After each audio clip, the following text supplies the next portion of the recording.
New horror story. Some houses don't forget their last tenants. And this is why.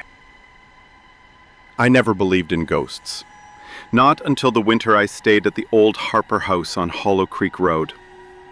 It's been over 15 years, and I still dream about that place. Though sometimes I think the dreams aren't mine.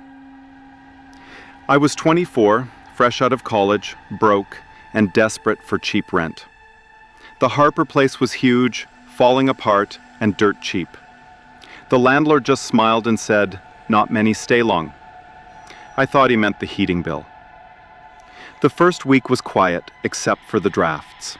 I'd wake up at night shivering, even though the furnace worked fine. One morning, I found the kitchen chairs pulled out from the table, perfectly spaced in a wide circle. I laughed, thinking I must have been drunk and moved them myself. But then came the scratching. It started in the walls behind my bed, slow, deliberate, like someone dragging fingernails over wood. When I knocked back, it stopped, only to start again from the ceiling. By the third week, I'd hear footsteps in the upstairs hallway almost every night, slow, heavy, pacing from one end to the other. I lived alone. One night, I decided to wait for it. I sat at the top of the stairs in the dark. The house was silent for a long time. Until the air shifted. It wasn't just cold, it was thick, like breathing through wet cloth.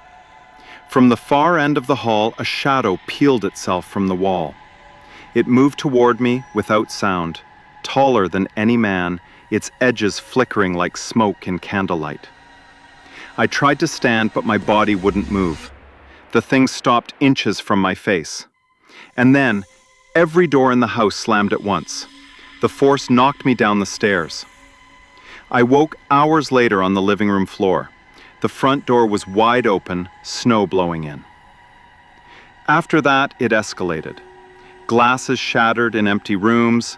The television would turn on to static at exactly 3:17 a.m. One night, I found muddy footprints leading from the back door to my bed and stopping right beside where I slept. I finally called the landlord. He sighed and told me the truth. The Harpers had been murdered in that house in 1974. Husband, wife, 2 kids. The killer was never caught. Every tenant since then had lasted less than 2 months. I moved out the next morning.